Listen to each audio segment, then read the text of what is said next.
Hello बच्चों, कैसे हैं आप लोग। तो बच्चों, हम लोगों ने प्रीवियस वीडियो में प्रिंसिपल ऑफ मैनेजमेंट के फोर्थ पार्ट तक देखा था। अब पहले पार्ट में हम लोगों ने क्या देखा कि प्रिंसिपल बेसिकली होते क्या हैं और प्रिंसिपल की इंपॉर्टेंस क्या है। देन सेकेंड वीडियो में हम लोगों ने वैल्यू क्या होती हैं, टेक्निक्स क्या होती हैं, साइंस क्या होते हैं, मैनेजमेंट के प्रिंसिपल क्या होते हैं, इनके बारे में देखा। थर्ड वीडियो में बच्चों हम लोगों ने क्या देखा कि डेड क्या है। डेड मतलब division of work, authority and responsibility और डिसिप्लिन, है ना, डिसिप्लिन के बारे में देखा। और अब फोर्थ वीडियो में हम लोगों ने क्या देखा बच्चों, फोर्थ वीडियो में हम लोगों ने देखा पेप्सी। अब ठंडी में पेप्सी नहीं, पेप्सी का मतलब होता है प्रिंसिपल ऑफ मैनेजमेंट। और जो 5 प्रिंसिपल हम लोगों ने इसके पहले हम लोगों ने देखा फोर्थ पार्ट में, और आज हम लोग जो है प्रिंसिपल ऑफ मैनेजमेंट के हेनरी फ्योल के प्रिंसिपल को हम लोग आज खत्म करेंगे। तो बेसिकली बच्चों आज हम लोग पढ़ेंगे सबसे पहले पीसीएस। अब पीसीएस भैया प्रोविंशियल सिविल सर्विसेज वाला पीसीएस नहीं, है ना, जो हमारा उत्तर प्रदेश जो है लोक सेवा आयोग होता है वो वाला नहीं, हम लोग को प्रिंसिपल पढ़ना है। और ये लास्ट में है रू। तो बेसिकली आज हम लोग 6 प्रिंसिपल पढ़ेंगे बच्चों। जो 6 में पहला प्रिंसिपल है वो जो हमारा है वो पहला है प्रिंसिपल ऑफ क्या बच्चों, स्केलर चेन। फिर दूसरा क्या है बच्चों, ये आपका कौन सा प्रिंसिपल है, बेसिकली 5 3 8 9वां प्रिंसिपल। दिन 10वां प्रिंसिपल क्या है, 10वां प्रिंसिपल बच्चों आपका है centralisation and decentralisation. Centralisation and decentralisation. 11वां प्रिंसिपल आपका क्या है, stability of tenure of personnel. 12वां प्रिंसिपल क्या है आपका, रिमुनरेशन ऑफ एम्प्लॉइज। 13वां प्रिंसिपल क्या है बच्चों आपका, यूनिटी इन कमांड। और 14 प्रिंसिपल क्या है आपका, यूनिटी इन डायरेक्शन। ठीक बच्चों, स्केलर चेन मतलब क्या होता है। अब देखो बच्चों, principle of scalar chain, centralisation and decentralisation, stability of tenure of personnel, और हमारा जो है remuneration of employee, unity in command and unity of direction. ठीक, इसको हम लोग बोलते हैं स्केलर चेन की अगर बात करें, है ना बच्चों। तो चेन मतलब क्या होता है, एक प्रकार की श्रृंखला, है ना, कि एक चेन में प्रिंसिपल ऑफ स्केलर चेन का मतलब क्या होता है कि जो भी मैसेज सेंड किए जाएं, जो भी संदेश भेजे जाएं, वो एक श्रृंखला में हो। ये नहीं कि उनमें जो है अलग अलग जो है अलग अलग वे में हो, है ना, सीधी। जैसे मान के चलिए जैसे मान लीजिए ए ने बी को कोई बात बताई, बी ने सी को कोई बात बताई, सी ने डी को कोई बात बताई, डी ने ई को कोई बात बताई। तो ऐसे एक चेन में प्रिंसिपल को चलने चाहिए, प्रिंसिपल ऑफ स्केलर चेन, है ना, सामूहिक श्रृंखला।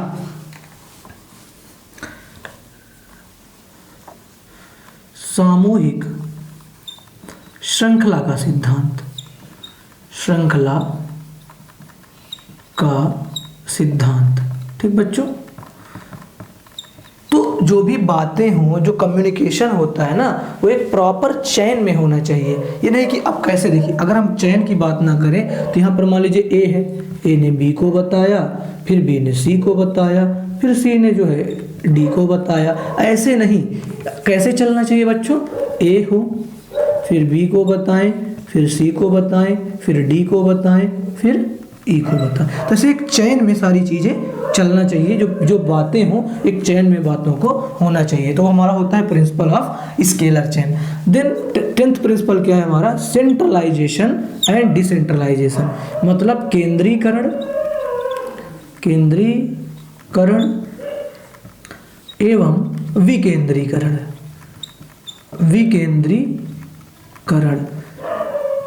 देखिए केंद्रीकरण और विकेंद्रीकरण का आगे मतलब समझ लीजिए बच्चों आप। Centralisation and decentralisation. सेंट्रलाइजेशन का मतलब होता है कि टोटल जो डिसीजन मेकिंग है वो टॉप लेवल वाले लें। टॉप लेवल हमने अब फर्स्ट चैप्टर में पढ़ा था ना, टॉप लेवल क्या होता है। तो टोटल डिसीजन मेकिंग कौन ले, सारे निर्णय कौन ले, पॉलिसीज बनाने वाले जो टॉप लेवल है, तो सेंट्रलाइजेशन होता है। डिसेंट्रलाइजेशन का मतलब क्या होता है कि टॉप लेवल ने अपनी सारी अथॉरिटी को, है ना, मिड या लोअर लेवल में डेलीगेट कर दिया, अंतरण कर दिया, अधिकारों का अंतरण कर दिया।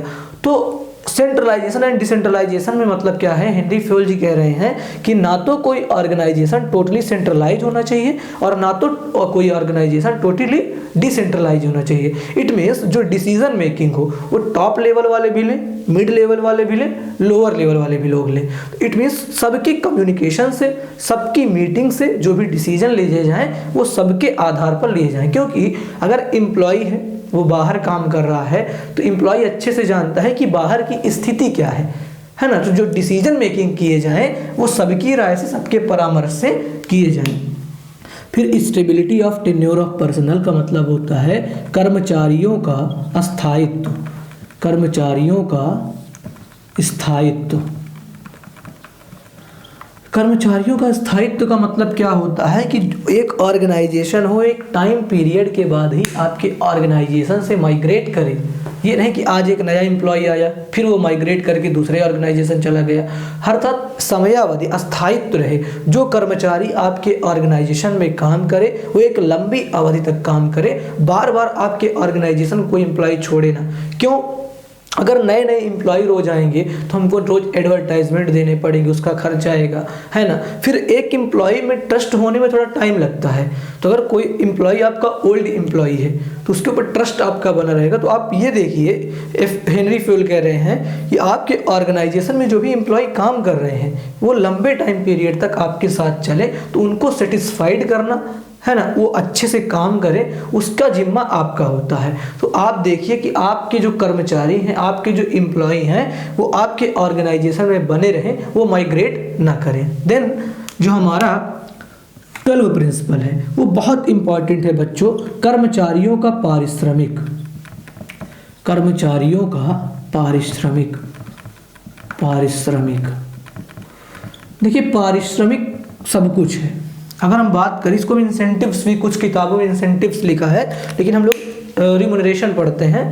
देखो रिम्यूनरेशन बच्चों अगर हम बात करें तो एक पारिश्रमिक, जब हम किसी काम को करते हैं, जब हम किसी वर्क को करते हैं, चाहे वो प्रोफेशंस हो, बिजनेस हो, एम्प्लॉयमेंट हो, कुछ भी हो, तो उसमें हम लोग को मिलता है सैलरी, वेजेस, है ना, प्रॉफिट, फीस। तो बेसिकली वो क्या है, रिम्यूनरेशन है।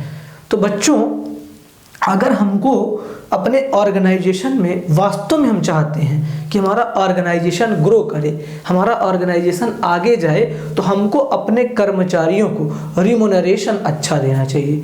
अगर जो वो जितना काम करे उसका प्रतिफल अच्छा देना चाहिए।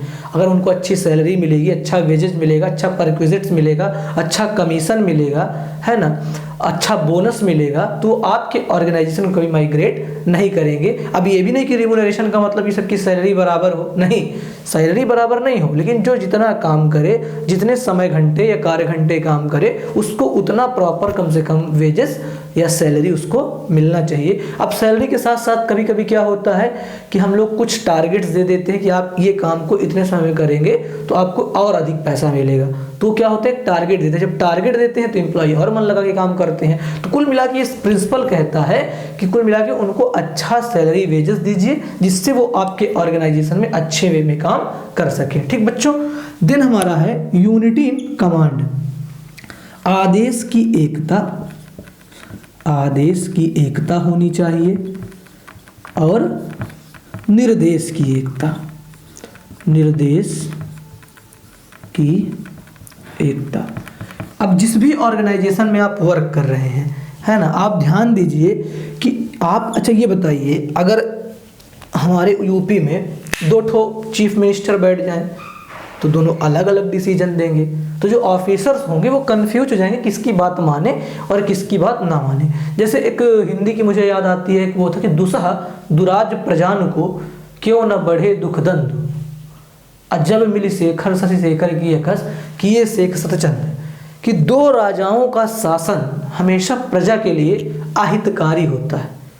अगर दो राजा होंगे और दोनों अपने अपने जो है आदेश देंगे, अपने अपने ऑर्डर देंगे, तो आपको समझ में नहीं आएगा किसकी बात माने। तो एक ऑर्गेनाइजेशन में भी ऐसा होना चाहिए, बॉस एक होना चाहिए, है ना, जो हेड होना चाहिए, हेड ऑफ डिपार्टमेंट, जिसको हम HOD बोलते हैं या मैनेजिंग डायरेक्टर बोलते हैं, तो वही आदेश दे और उसी की आदेश की सब कोई जो है क्या करे, पालन करे, उसी के आदेशों को माने। तो आदेश की एकता होनी चाहिए, जो ऑर्डर दिया जाए उसे सब लोग जो है एक्सेप्ट करें और उसी के आधार पर, उसी के बेसिस से वर्क को डिफाइन करें। देन लास्ट है यूनिटी इन डायरेक्शन, और जो निर्देश दिए जा रहे हैं अर्थात डायरेक्टर के द्वारा, डायरेक्टर या निर्देशक के द्वारा जो आपको निर्देश दिए जा रहे हैं उसमें भी एकता हो। जो आपका जैसे मार्केटिंग मैनेजर है तो मार्केटिंग वाले बंदों को जो डायरेक्शन दे वो सेम दे, ये नहीं कि उसको अलग उसको अलग उसको अलग, है ना। अगर मार्केटिंग के है तो उनको प्रॉपर ज्ञान दिया जाएगा, फाइनेंस के उनको प्रॉपर ज्ञान दिया जाएगा। तो बेसिकली जितने भी डिपार्टमेंट होते हैं जो डायरेक्शन दिया जाए वो सेम हो, एक एकता हो, सब लोग एक बराबर से उसको एक्सेप्ट करें, है ना, तभी हमारा ऑर्गेनाइजेशन ग्रो हो सकता है। तो बेसिकली आज हम लोगों ने क्या पढ़ा बच्चों, प्रिंसिपल ऑफ स्केलर चेन, है ना, सामूहिक श्रृंखला का सिद्धांत, सेंट्रलाइजेशन एंड डिसेंट्रलाइजेशन, केंद्रीकरण एवं विकेंद्रीकरण, stability of tenure of personal, कर्मचारियों का अस्थायित्व, मतलब कर्मचारी आपके ऑर्गेनाइजेशन से पलायन न करें, बने रहें। फिर रिम्यूनरेशन ऑफ एम्प्लॉय, कर्मचारियों का पारिश्रमिक। फिर यूनिटी इन कमांड, आदेश की एकता। फिर यूनिटी इन डायरेक्शन, निर्देश की एकता। तो बेसिकली बच्चों हम लोगों ने आज पूरे प्रिंसिपल कंप्लीट कर लिए हैं 9, 10, 11, 12, 13 एंड 14। अब आपको एक इजी वे में हम लोग एक बार लिख के दिखा देते हैं तो आपको जो है याद हो जाएगा। तो यहाँ पर लिखा है बच्चों डेड, यहाँ पर हम लोग फिर से एक बार पूरा लिखते हैं, डेड, पेप्सी, PCS और रो। तो नंबर 1 क्या है, डिवीजन ऑफ वर्क। नंबर 2 क्या है, अथॉरिटी एंड रिस्पॉन्सिबिलिटी। नंबर 3 क्या है बच्चों, डिसिप्लिन। नंबर 4 क्या है, principle of order, principal of order. Number 5 क्या है, principle of equity, principle of equity.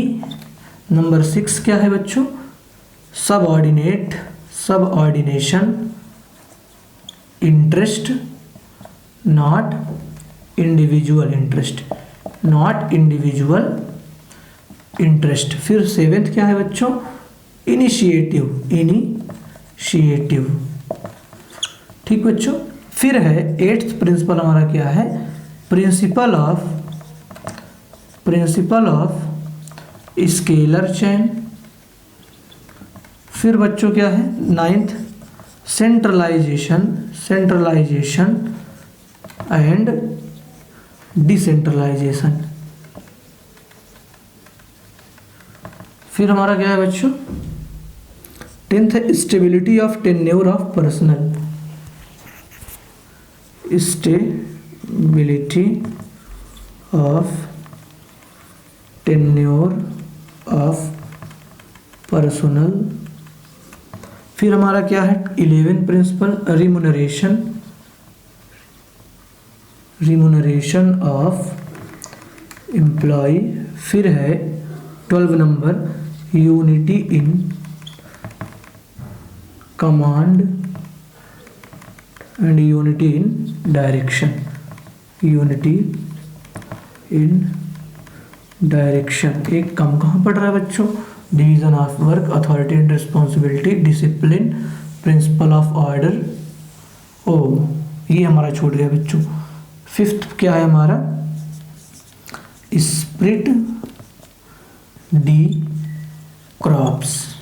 ठीक। फिर ये हमारा 6वां हो जाएगा, ये 7वां हो जाएगा, 8वां हो जाएगा, 9वां, ये हो जाएगा 10वां, ये 11वां, 12, 13 एंड 14। ये 14 प्रिंसिपल ऑफ मैनेजमेंट। आप इसका स्क्रीनशॉट ले सकते हैं। ठीक बच्चों।